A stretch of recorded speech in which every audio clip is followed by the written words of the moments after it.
시작하자마자 퀴즈 하나 나갑니다. 핸드폰, 노트북, 에어팟, RC카, 전동일, 전기차, 이 모든 것들에 공통적으로 필요한 게 무엇일까요? 바로 배터리. 오죽하면 사랑에도 배터리가 필요하다고 하겠습니까? 현대인은 일상생활 거의 모든 것들에 배터리가 동력 에너지원으로 자리 잡고 있습니다. 자전거, 킥보드, 오토바이, 승용차, 심지어 버스에 이르기까지. 이뿐만이 아닙니다. 무선이라는 단어가 들어가는 것은 배터리가 없으면 무용지물이죠. 이처럼 우리 생활에 밀접한 관계가 있는 배터리가 4차 산업시대의 선두주자로 나설지도 모른다는 소식이 전해지고 있습니다. 배터리 시장 분석업체 SNE 리서치에 따르면 2025년에는 세계 배터리 시장이 메모리 반도체 시장을 추월할 것으로 전망했는데요. 반도체 시장의 선두에 우리나라의 삼성전자가 있다면 배터리 시장의 선두에는 아마도 이 기업이 있을지도 모르겠습니다.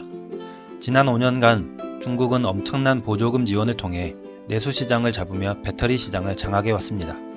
자동차를 출고할 때 친환경 자동차를 출고하도록 유도하는 정책을 펼쳤으며 이에 맞춰 보조금을 지원하거나 지역에 따라 출고를 제한하기까지 했습니다. 덕분에 중국 내의 전기차 시장이 몇 년 만에 엄청난 빠른 성장을 보였습니다.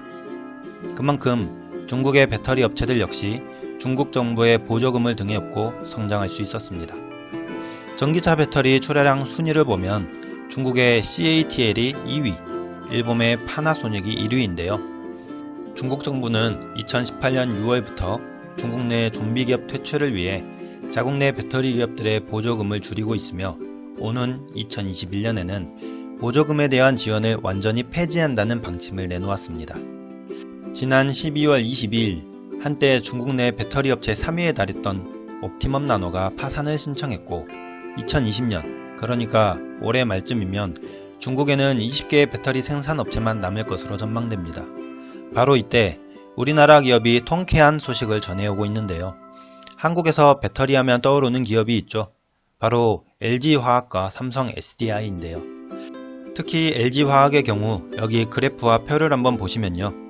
전지사업 부문 매출이 매년 증가하고 있는 모습을 보실 수 있습니다. 그런데 이상한 점이 보이시죠? 2016년, 2017년 매출을 주목해주세요. 전지사업 부문 매출 증가세가 거의 보이지 않았습니다.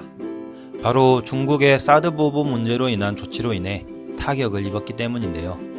당시 LG화학의 중국 공장 가동률이 10% 수준에 머물렀던 것을 감안하면 선방한 셈입니다. 왜 LG화학이 중국에 공장을 세우면서까지 전지 분야에 대한 사업을 지속하는지는 LG화학의 대표인 신학철 부회장의 말을 들어보면 박수가 절로 나옵니다. 신학철 부회장은 전기차 배터리 사업을 제2의 반도체 사업으로 규정하고 2024년까지 전지 매출을 회사 전체 매출의 49%까지 끌어올림과 동시에 중국 내 의존도가 높은 전기차 배터리를 유럽으로 확장시키겠다는 로드맵까지 발표했습니다. 글로벌 탑5 화학사가 되겠다며 이미 GM과 합작법인을 통해 유럽 진출까지 끝마친 상태고요. 미국 오하이주에 배터리셀 공장을 착공해서 오는 2023년부터 양산된다고 합니다. 사실 LG화학은 업계에서 기술 보완을 중시하느라 합작 투자에 인색한 기업으로 손꼽혀왔는데 그럼에도 불구하고 이렇게 적극적으로 전기차 배터리에 공을 들이는 이유가 뭘까요? 그 이유는 테슬라의 주가만 봐도 알 수 있습니다. 자, 여기 보시면 테슬라의 주가 그래프인데요. 도대체 어디가 하늘인지 모를 정도로 주가에 날개 달린 듯 날아가고 있습니다.